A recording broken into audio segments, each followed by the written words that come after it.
The views, comments, and opinions of the following program do not necessarily reflect those of Morris Media Studios, MorrisMediaLive.com, or its affiliates. Listener discretion is advised.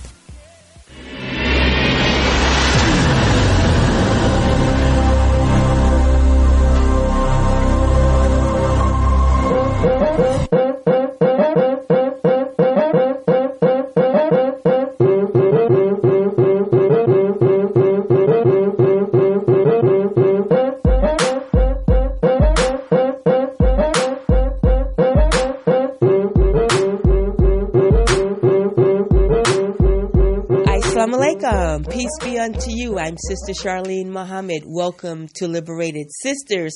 Today we have a phenomenal guest for you. We're talking about Dr. Joe Jackson. Let me give you a little bit of information about him real quickly. Just stand by. This is great. You're going to love it.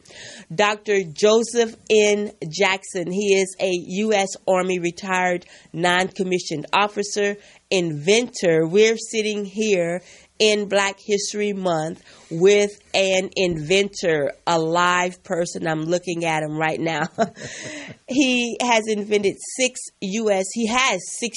patents, and he's co-founder of the Black Invention Museum that was founded in 1993. This is Liberated Sisters. I'm your host, Sister Charlene Muhammad, and let's welcome Dr. Joe Jackson. Assalamu alaikum. Not to be mistaken for Joseph Jackson of the Jackson 5. You get that a lot? I got it. I get that quite a lot. Thank you for being here. Well, I sincerely appreciate this, Sister Muhammad, and you've been quite cordial, and here I am. Good. Thank you. His bio is so extensive, so extensive, the wealth of information that he has. I could have read it and would be here probably for the whole show. So I would like for him to talk about how he got into inventions, and also some of his latest, like he invented the modern day remote control, right? So yes. I told him he started a lot of arguments. We're always fighting over the remote and can't find it. But Dr. Jackson, how did you get into inventing, and share with us what you want our viewers to take home? Okay. Well, way back when I was very young, I was very inquisitive, and we had I'm from the New Orleans area, and we had a big radio that stood up, maybe about 4 or 5 feet, and I used to lie in front of this around about 4, 5, 6 years old. And I always wondered, where was those little people that was making that noise inside of the radio? Okay. So one day my parents weren't at home, and I went in and tore the front grill out of the thing and looking for little people. And then I saw this big round thing, and it was making noise, and I got goofing around with that and got a hold in it, which we know is a speaker. Huh. And it started sounding funny, and I tried to put that back together. When my dad came home, he gave me the spanking of my life, and he says, there aren't any little people inside there, Joe. He says, this is some type of a system that here over sits a transmitter, okay, that sends radio waves, and your radio being a receiver that takes that information and turn it into intelligence of which we can hear. Yeah. Well, to me, at that age, I just couldn't fathom that, okay? Wow. So, but it stayed a curiosity to me. And then when I joined the Army, I got in the Army after I was in about 3 or 4 years. I got a GED, and that made me eligible to go to TV school. Mm-hmm. Way back in the 60s when we had tubes, okay? TV school. Yeah. TV school. So I went to TV school at Fort Bragg in North Carolina. Right. And part-time I worked with a guy for about 4 months after working, doing the service during the day in the military, and then coming home to my family in the evening and working, helping this guy for about 4 months. And then I opened my own shop, and I had a TV shop in Fayetteville, North Carolina for about 8 years. I soldiered during the day and repaired TVs at nights and weekends and so forth. Wow. That's why I got a vast amount of experience, okay, in the electronic area, okay. And after about 12 years in the service, I got out, and I was out for about 30 months running my own business. And so I wound up deciding, well, I'll go back in the Army for 8 more years, and then I could retire. See, so I sold the shop and so forth, and went back in the Army and did my 8 years and to retire. But just prior to my retirement, I got stationed here in Los Angeles as an Army recruiting sergeant, okay? And I used to run the recruiting office at Manchester, Vermont, all right? Okay. And one Saturday, I was at home, and about 2 weeks before, they started advertising that they were going to have this boxing match on Channel 7 Wide World of Sports at 3 p.m. Well, I happened to be watching another channel, say Channel 4, and dozed off. And when I woke up and realized it was already 3:30, so I rushed to turn the TV to Channel 7, and boom, they was talking about how the guy got knocked out. Wow. Well, see, back then we didn't have a instant replay or anything like that. Yeah. So I said, well, there's got to be a way to some kind of, I could fashion out some kind of thing that'll alert me to change the channel at the appropriate time. Okay. Mm-hmm. So I said, well, Eddie, all you need to do is set the clock, and when the clock goes off, get up and change the channel. I said, no, it's got to be a better way than that. It's something that should be akin or built into the TV. Right. Okay, and so I left it alone, and it wasn't no more than about 5 or 6 hours. Dong, it hit me, okay? What's in a TV guide? The day the program come on, the time it comes on, and the channel it comes on, okay? So I needed now to fashion some electronic way where I could put this information in and store it in memory along with a digital clock. And at the proper time, it would automatically turn the TV on and turn the channel. And there, I would not miss any programs because I could pre-program. Right. And this is where the programmable remote came from. Wow. And if you remember the old VCR, or you remember right now you have the DVR timer that allows you to set it to record if you're not on. Yes, I do. That's my original technology. Oh, my God! All because I missed the program that I wanted to see. Yeah. And then having that electronic background, I knew if I could come up with certain components to come up with the desired end results that I was seeking. And that's where my first patent came from. And then subsequently, I got into some other areas and worked on. I'm now in the fertility predicting area. Now, I want to talk about the transition to that, but look at that. So we enjoy it right now. Like I thoroughly enjoy your invention, and who knew? See, these are the things that we're not taught. Yeah. Right? And his information is very prominent on the web. You know, you Google him. I was sitting with him. We met because I was actually on final call assignment, and I was plucking away at a coffee shop, and Dr. Jackson and his engineer were there and working, and it was a very interesting day. We were there for hours just working on our individual projects, but you know, just the whole dynamics of what happens in coffee shops when you're working was beautiful. And that's when I met him. And one of the things that he showed me was this prototype, this online prototype of a little compact case, and it looks like it could be a makeup case or anything, you know, like mints or something, but it helps with fertility. I think this is something that is so beautiful for women and girls, but I will let him talk more about that. But I just appreciate you so much. Thank you so much. Meeting the person that helps me get my programs, you know, when I want them. Yes. Good times. Oh, yeah. Thank you. Martin, nah, joke. Go ahead. Yeah, well, the fertility predictor came about because once I had about 4 patents on various things, I got to thinking, you know, my mom had 8 kids. Oh. And the old wives' tale back then was that as long as she was breastfeeding, she didn't get pregnant. Now, whether that's true or not, I don't know. But we're all like 2 years apart, okay? Yeah. However, the white woman that she worked for back in the 30s and 40s only had 2. Mm-hmm. So I did some study on that and found that because she had money, she could go to the OBGYN And she told him, I have 2 children. I don't want any more. So he just took the calendar and asked her these 3 questions.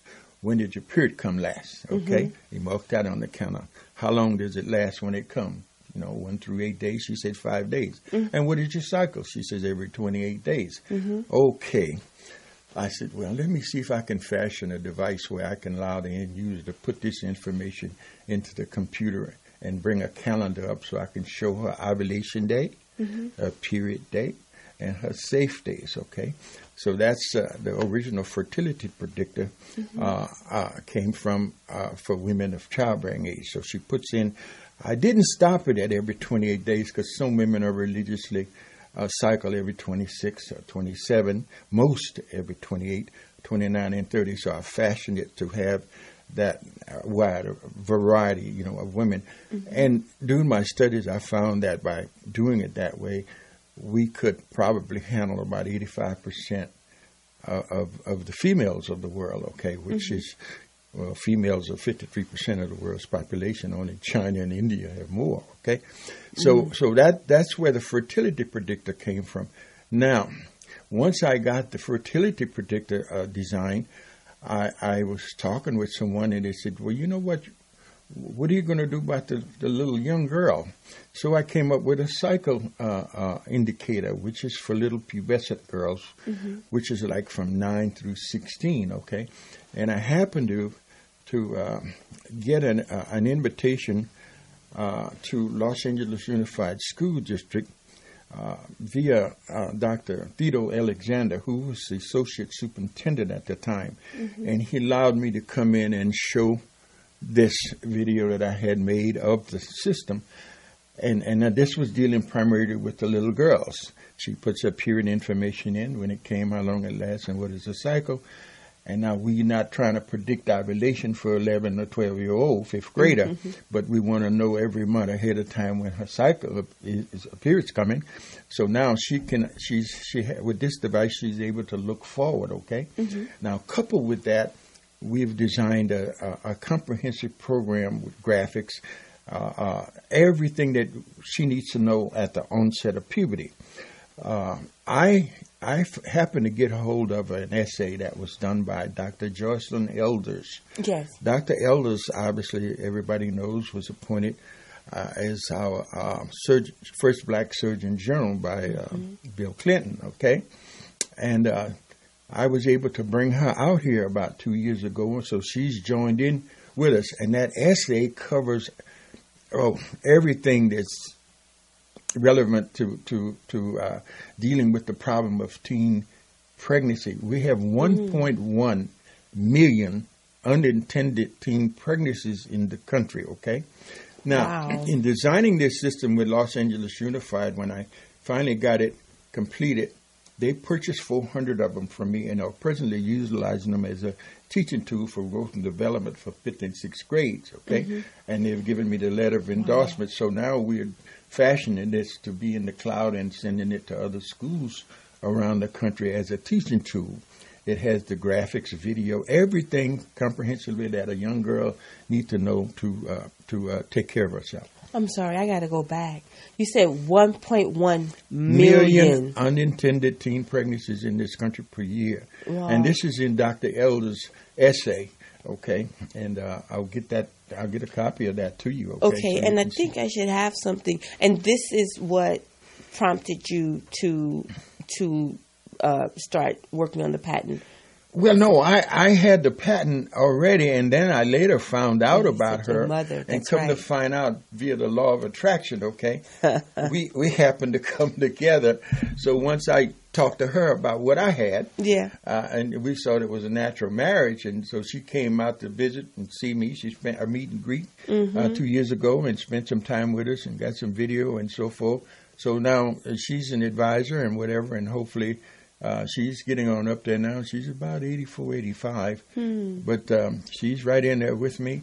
Yeah. Diane Watson is on my board of directors and so forth. So we have some serious help, in doing what we're doing. And we're just about ready to launch. In fact, I have to think within the next 90 days, we should be up in the air Wow. Putting the same thing around the country as what we have in Los Angeles Unified School District, which is the second largest school district in the country. Okay. This is so beautiful because of the fact that a lot of people don't want that. There are young couples that do not want, they're just starting out, they're just married, they're not ready to plan their family. Right, and they don't want to take foreign substances like birth control pills. Yes. Okay. With Fem Choices, this is what we call it. It's called Fem Choice. FEM-CHOICE. We're giving a female a choice. Okay. Now, what happens here? There it is. Okay.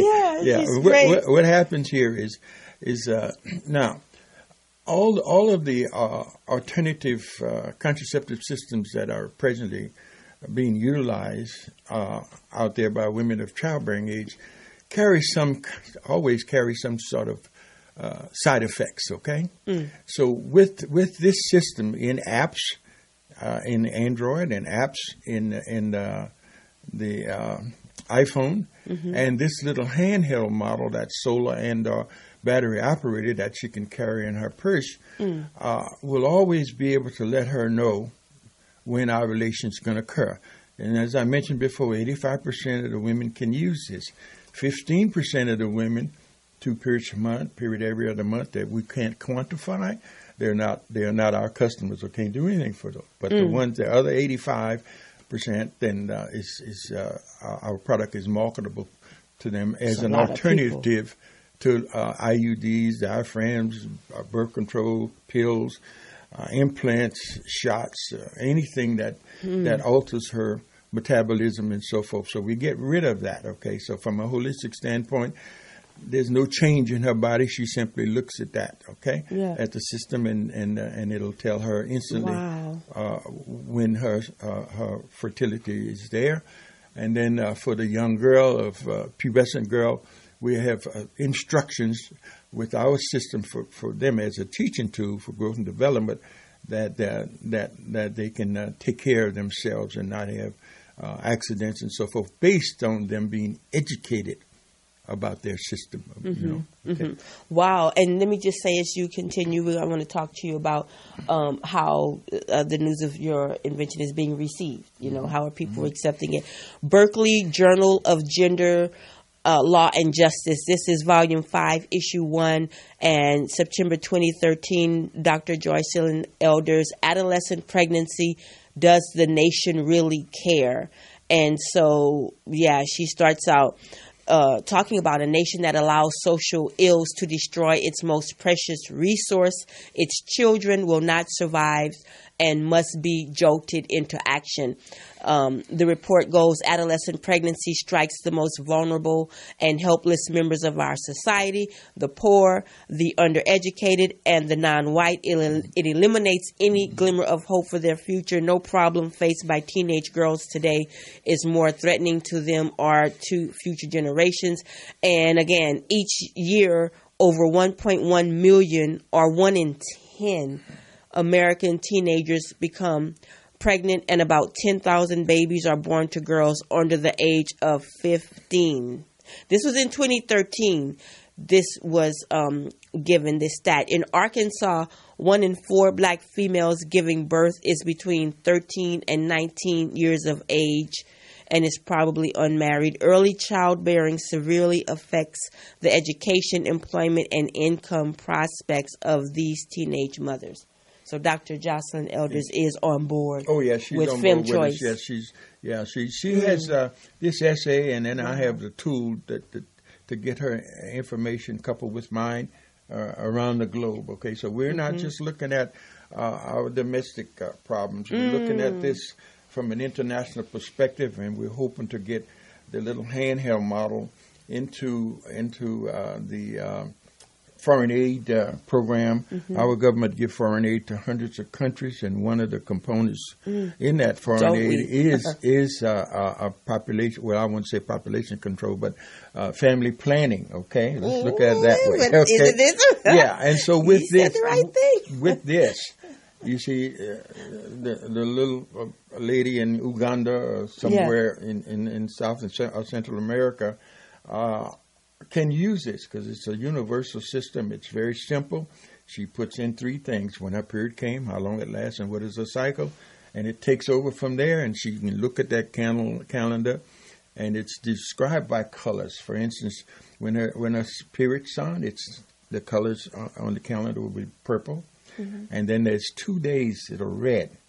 And the first day is ovulation. The second day is because male sperm live 48 hours. Okay. Now, just before those 2 red days is yellow, yellow, yellow. And we call those yellow days increased chance of pregnancy.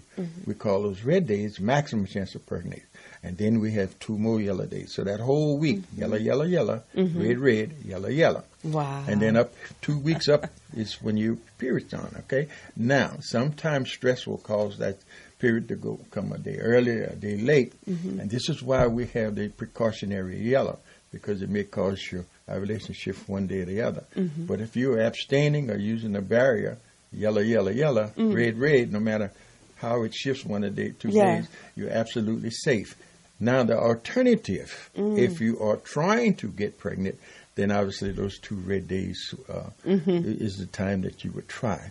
Also, an added bonus for this, let's say once she puts her information in, let's say a woman wants to get married 3 or 4 months from now. Well, once she has the information in, she could hit a button. Every time she hits it, it'll go a month ahead and look forward for her. So if she wants to get married and be certain that she can consummate her marriage on her wedding night, this will allow her to do that. And our studies indicate that 1 in 3 women who plan their wedding 3 months out plan for the cake, the ring, the limousine, everything.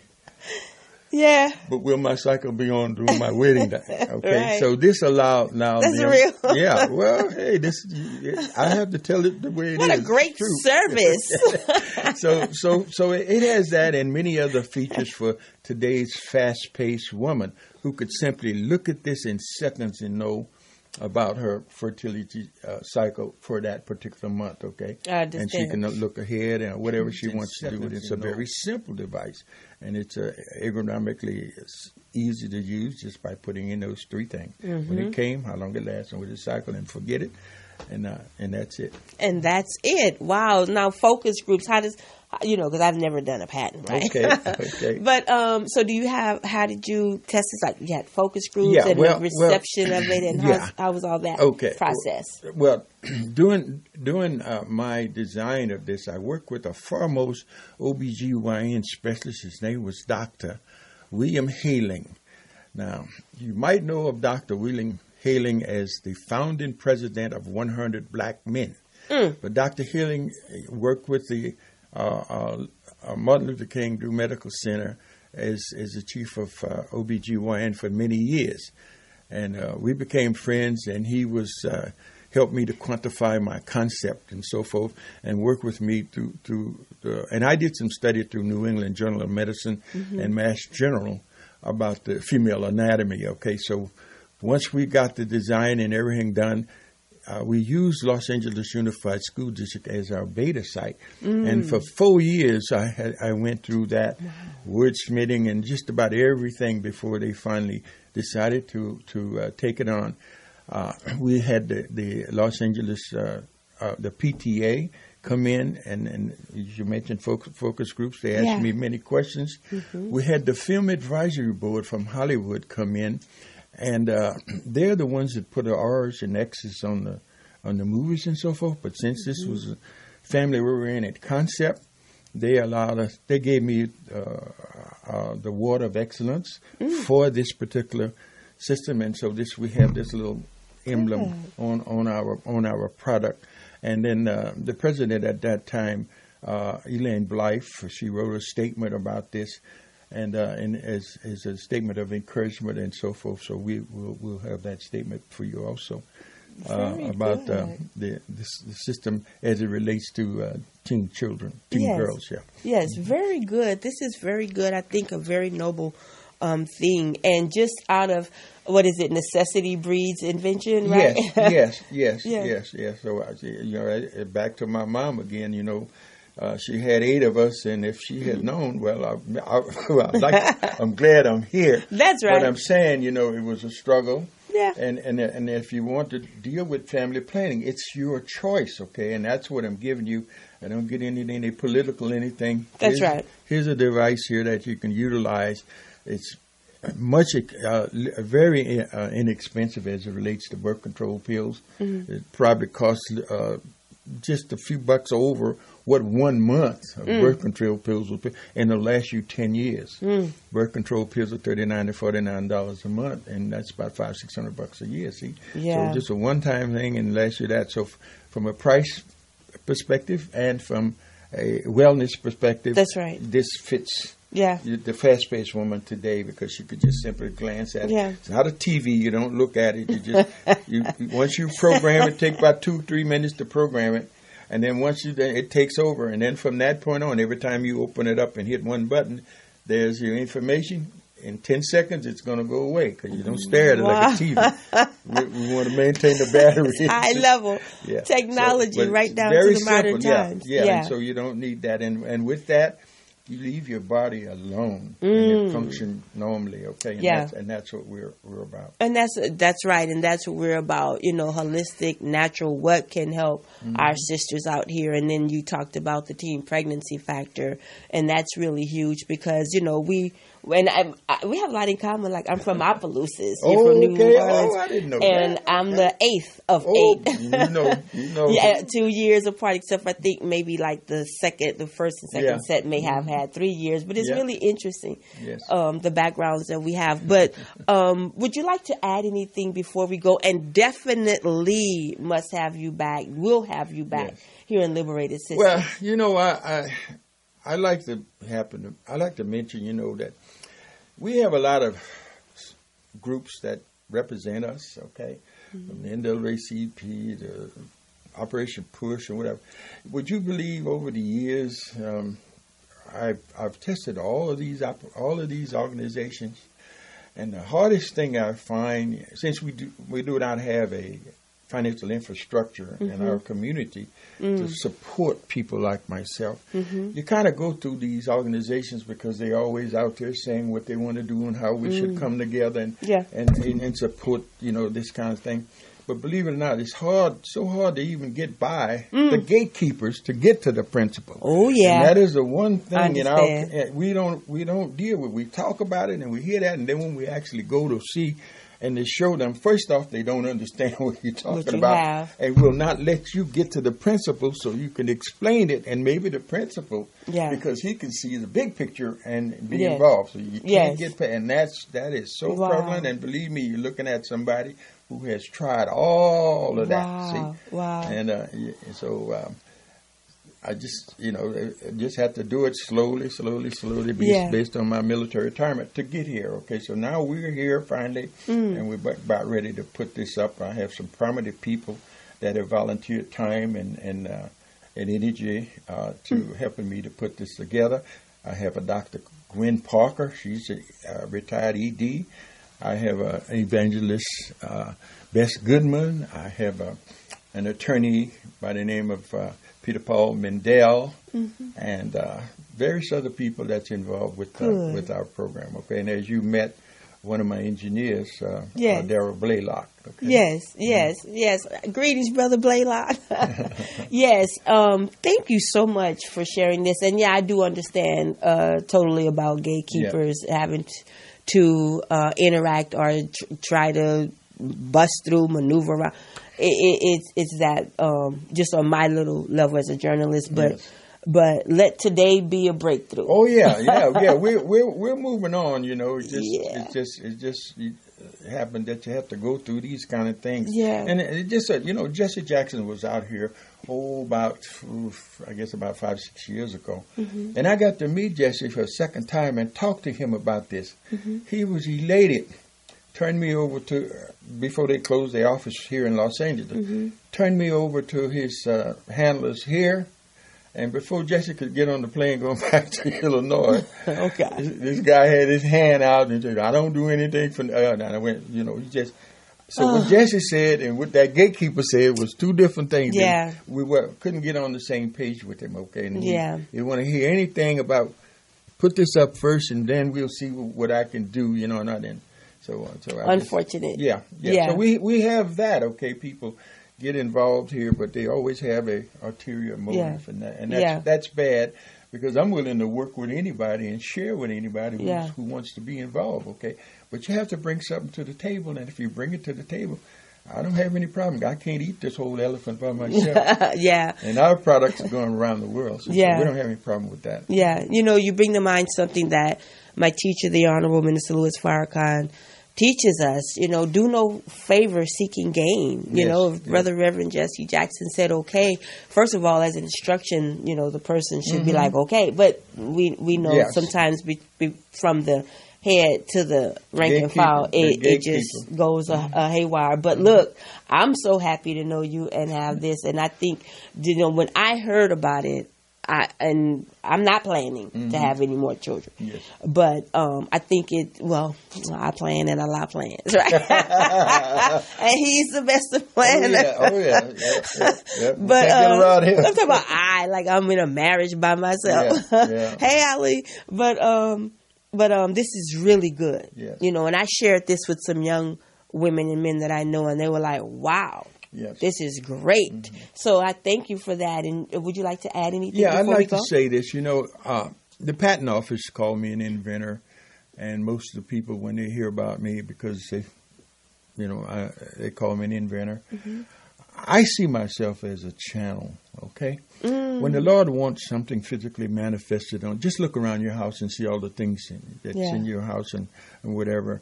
When He wants something physically manifested on earth, He gives it to certain people, okay? And then He gives them the wherewithal to bring it to manifestation. So I don't see this inventor stuff because it's not me. It's Him that gives that as a channel. He gives me this, and then the wherewithal to bring it to manifestation. So I don't want to go around boasting that me. It's not about me. It's about our Father, okay? So that's why I wanted to make certain that people see that I'm try not to be boastful because God has used me for this phenomenon. Okay. Thank you so much. What a beautiful lesson in humility. Thank you so much. Thank you. You're so great. Oh, my God. Okay. And now here's a Liberated Sisters special coverage of past Savior's Days, as we are now the Nation of Islam in our annual Savior's Day convention. I'll be back in a few weeks. But enjoy. Happy Savior's Day. Come on, brother. They bring the big, strong black men to college. They don't care whether you get an education. You just a big piece of meat that is running a football, dunking a basketball, wrestling, running track, fighter. That's how white folk love to see their niggas. They can smile when you knock them down. I'll bet on so-and-so. They love it when you dunk, fly through the air. They like that. Or when you throw that hip and make that move and go through the line and get 6 points. They love it. They say, now ain't he all right? Come on. Oh, they love it when you get your guitar and say, ain't nobody loves me. They love it. Shout your blues, play your horn, dance, sing. That's what they like. Yes, but don't be a thinker. Yes, Don't challenge them in theology. Yes, don't challenge their political thinking. Don't challenge them in education. Don't challenge them in science. For that breaks the mold that they are not used to. Right. They want to package you and put you in a mold that they can deal with you and look down upon you. Don't break the mold.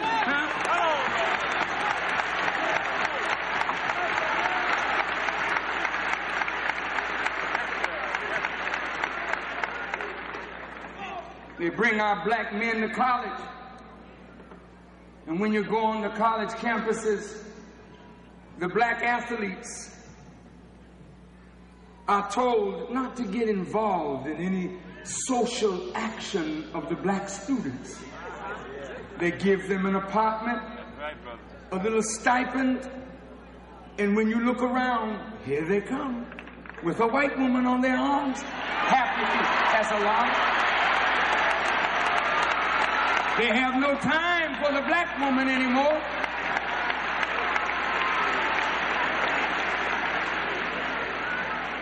They're in heaven now.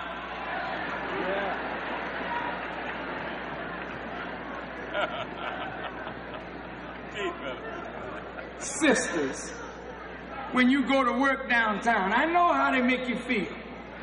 They'll open the door for you, won't they? How are you, Miss Jones? Give you that big smile. Then tell you that dirty joke. And when you laugh, all of a sudden they squeeze you with a hand that shouldn't be. And then you find yourself going to bed with the children of your slave master. And you say, white folk is all right. I got a white boyfriend, he just loves me to death.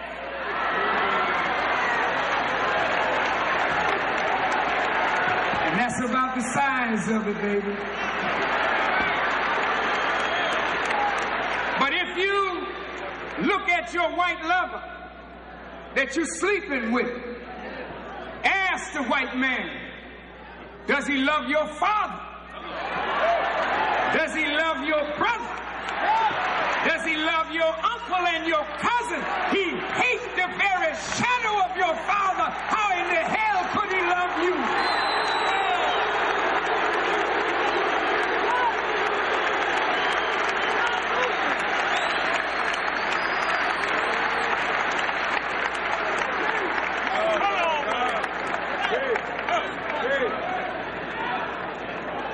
Just bear with me, brothers and sisters. The Pharaoh of yesterday said, let us kill all the males and spare the females. The Pharaoh of old used a crude methodology. He deemed it wise in his day to outright kill the male. But today the earth is a global village. And what is done with the whole world watching. So great skill and wisdom has to be employed by the modern Pharaoh to get the target group to participate in its own destruction. This is what is meant by the words, come, let us deal wisely with them, lest they multiply. And should a war occur, they join on to our enemies. What does this mean? It tells us that there is a deliberate plan to stop us first from multiplying. Yes, sir. That's right. That's right. Enter the birth control pill. All right. Now, most of you women, sorry about that, sisters, I've got to talk to you. You don't know the chemists who make the pill. You just use it because it's effective. Come on. But you don't know the side effects. Come on now, brother. Because your chemists are not there. So you're taking a pill. Huh? But the enemy is injecting the meat with hormones. Right. Pump it up, they say. Right. Fatten it up so we can take it to market. So while you are on the pill, you're feeding burgers with all of these hormones in it to your children, since you really don't have time to cook a decent meal. You let somebody cook it in a kitchen you know nothing about. Put chemicals in it that you know nothing about. You say, yeah, well, a lot of white folk is getting it. Don't you know they're glad to get rid of some of theirs to get all of you? I got to talk to you tonight, Washington. And don't you get angry with me. You stop a moment and start thinking about what I'm saying. Come on. Now you got an 8-year-old daughter. She got breasts. You were 14 and 15 and 16 before you saw a breast on yourself, that is. But now at 8 years old, you flowering. And 9 years old, daughter got a menses. She got a doll in one hand and a pad in the other hand, crying because she don't know what is going on in her life. Yes, sir. And neither do you know. Yes, sir. Now your daughter is growing sexually at 8 and 9, but there's no mother around. Yes, sir. To parent the child, no father around, Yes, mother gone, yes, father gone, the motherless child sees a hard time. Yes, sir. Come on. So at 10 years old, your daughter is pregnant. Yes. 11 years old, she don't know nothing about birth control. So the babies are now having babies. Yes, sir.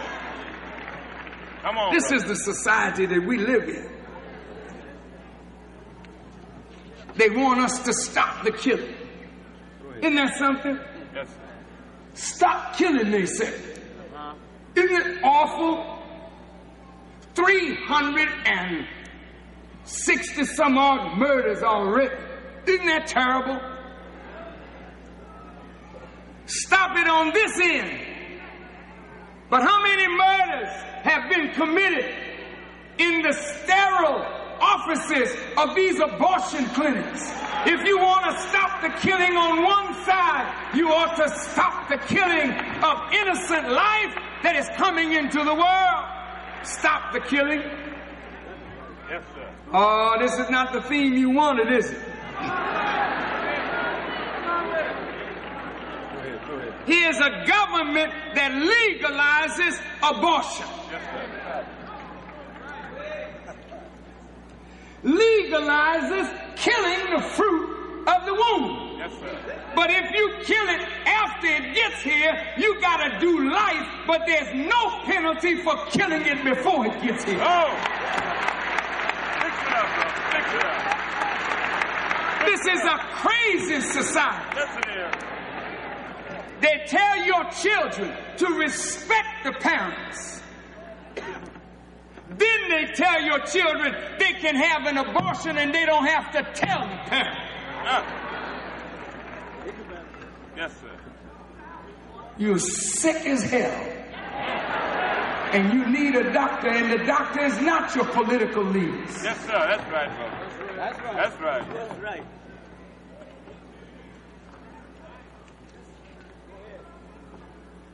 So the plan is decrease your numbers and make you participate in the destruction of yourself.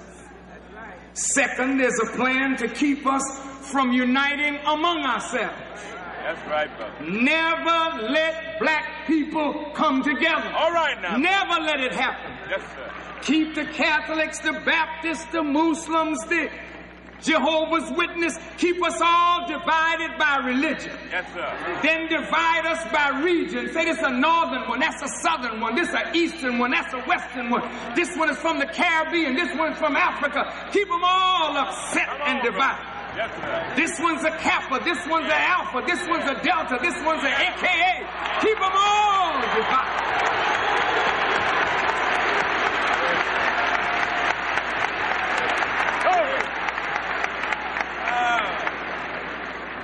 Not only must you keep them divided and hating each other, you must keep them from ever becoming international in their view. Because then, if they become international, they will connect with people that America considers her enemies.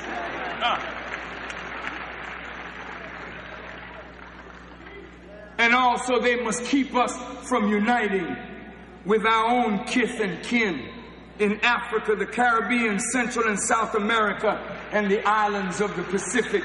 Keep them all divided. This plan has to be carried out on many fronts to decrease our numbers, birth control, create economic hardship and family instability. Yes, sir. There it is. Teach the people they're unable to care for their children. How can you have a baby? You can't have another one. You don't have the means, honey. keep them so confused that they will willingly allow doctors to sterilize them. Give them a birth control death plan. Give them things, chemicals, to rinse out their private parts with, that they have not the knowledge of, that will weaken the walls of the uterus, so when they really want to have a baby, the walls of the uterus are too weak to hold a baby. Kill the fruit of the womb.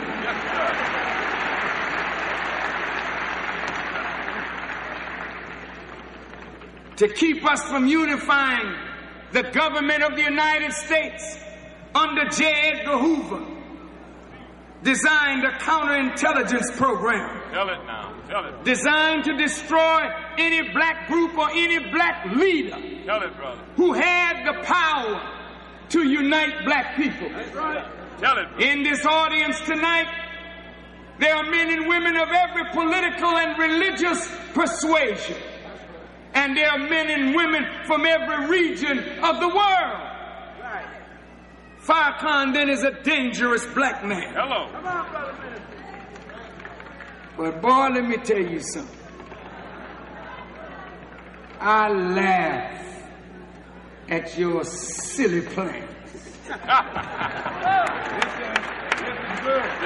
I want to talk to you tonight. Talk to us. Come on. Talk to us. Talk to us, brother. Look, brothers and sisters. Hoover designed a plan to destroy any black leader who could unify the masses of our people. That's right. And to do everything in their power to keep that black leader, once identified, from reaching black youth. Come on, yes, come on. Uh-oh. Dig it out. Did you hear me? Yes, sir. They want no black leader that they identify that can unite black people to ever connect with black youth. Yes, sir. Listen. Yes, sir. I want you to listen now. Third, they must keep black people from unity with other oppressed people. Listen to They don't want any unity between the black and the Hispanic people. That's right. And if they see us coming together, they'll break it up. That's right. They want no unity with the black and the red, the Native American. They don't even want to see any thought of any coalition between black groups and poor whites. Yes, sir. They are threatened by any leader, any movement That's right. that can bring us together. Lastly, black people must be kept from any philosophy or ideology that will link them with other people of the world. Let us deal wisely with them. Yes, sir. All right. Y'all all right? Yes, Now look, brothers and sisters, how many of you remember Paul Robeson? All right. Paul Robeson was a brilliant scholar, artist, human being. He was more loved in Russia and in Europe than in America. That's right. He connected with a socialist philosophy. That made that man dangerous according to the plan of the government of the United States. The moment you connect with a philosophy that they consider alien, then they must come against you.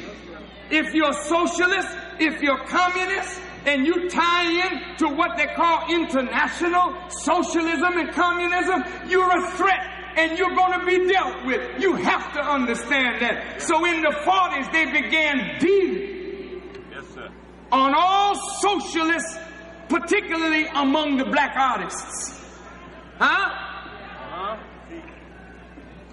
Communism attracted black intellectuals and artists in the 40s and 50s. Is that right? Yes, sir. Are you all right? Look at Marcus Garvey. Marcus Garvey came with a philosophy that was dangerous to the government. That's right.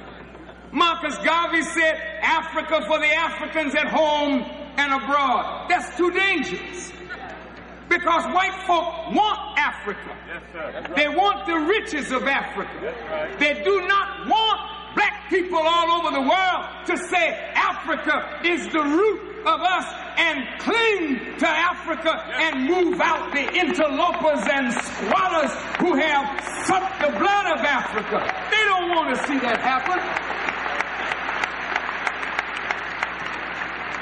E.B. Du Bois, Patmore, Nkrumah, Pan-Africanist ideology, dangerous.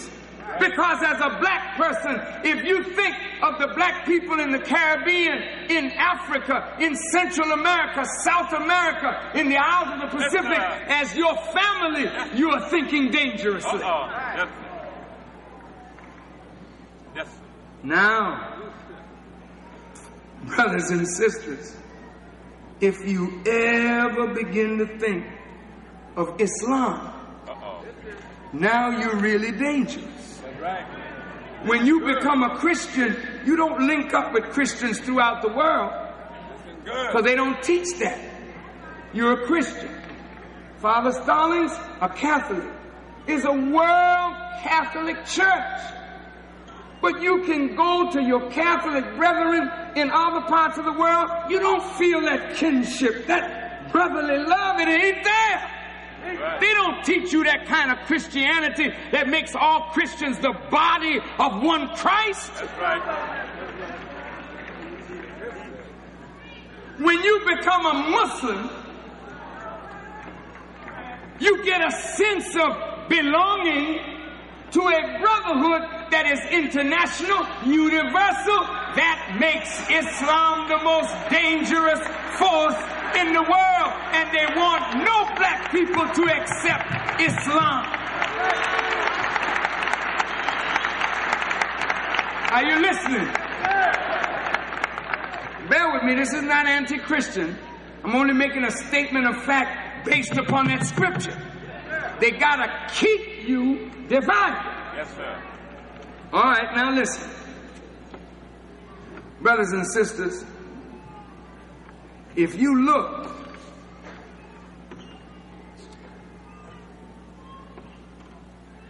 they begin to get us to participate in very harmless looking programs that are meant for our destruction.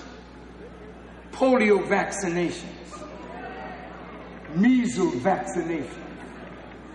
They tell you there's an epidemic and we have some shots for you. I sat down with 45 doctors and I said, Doctor, when you inject your patient with the vaccine, do you know what is in that bottle? They said no.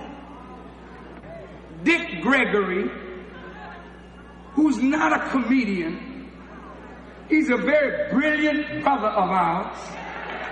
Dick Gregory told us that in 1961 there was a polio outbreak. You remember? And black folk rushed to get the polio vaccination. The Honorable Elijah Muhammad told us, take all the others, leave the polio one alone. We didn't know why, we just obeyed him. Dick Gregory found out that they vaccinated millions of Americans with SV40, which was supposed to be a polio vaccination, but it was a polio contaminant that was cancer itself. Before the 60s, cancer was a white folk disease. Now cancer is eating the black community up. Right. You think, brothers and sisters, that these people who smile at you, that you call doctor this and doctor the other? You think they're not experimenting?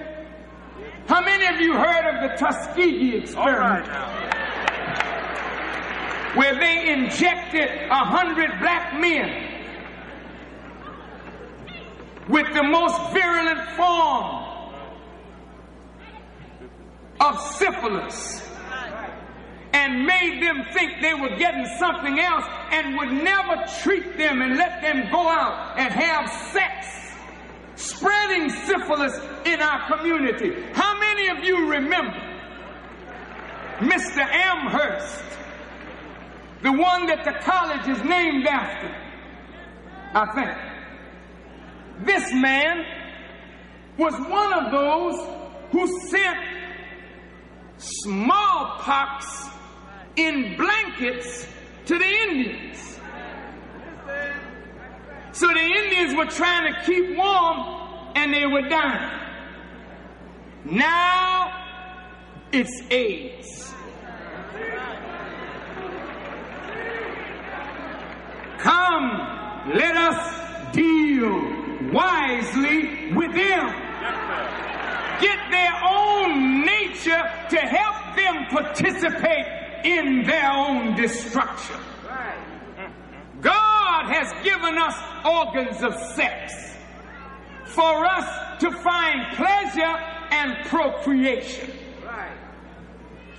But when you deprive a human being of expressing his creativity for legitimate avenues of real pleasure, then he or she must find pleasure in the organs of sex. So we have an inordinate, sexually depraved society.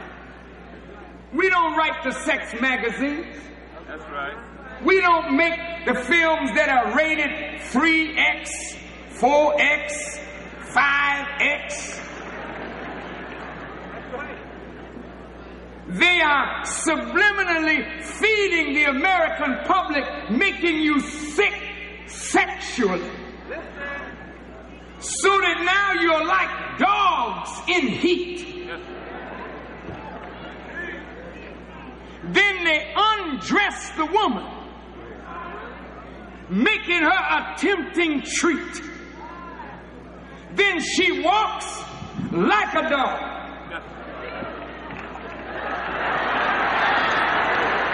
Or high heel shoes just hopping along, standing in your little pose, letting the man get a good glimpse of your hips, knowing that when he takes that picture and develops it in his mind, he's through.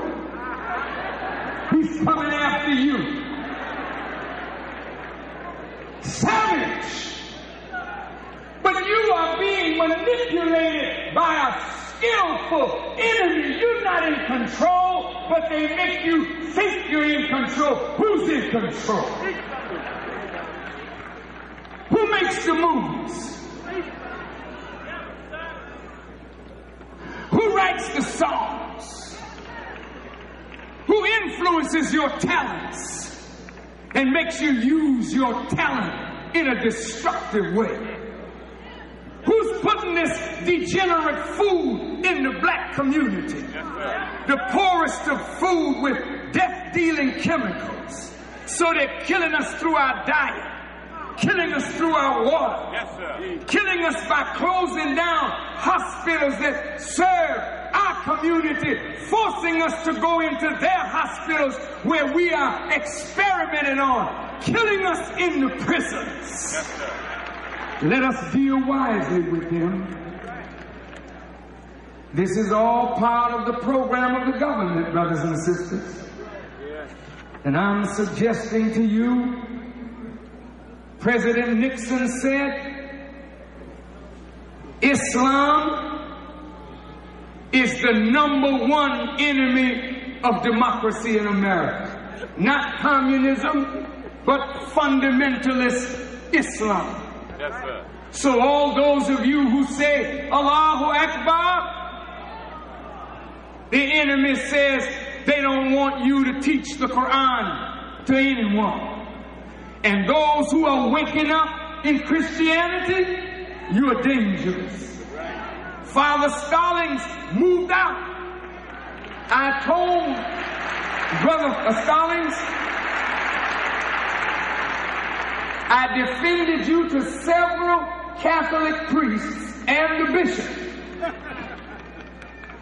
I said, here's a brother who believes in Catholicism, but he recognizes there's a cultural void in the black community, and he desires to fill that void by adopting African cultural trappings and incorporating it into the faith of Catholicism. And they condemned him. I said, but you are hypocrites. You have made Christ, the angels, everybody white. And you want us to be baptized in a white supremacy religion. And if a black man says he wants to put black African culture in it, you tell him he's a heretic. I called them demons. I said, with your weak demon translation and exegesis of the scripture. Yes, I did. You want to tell me I'm black because I'm one of the children of Ham.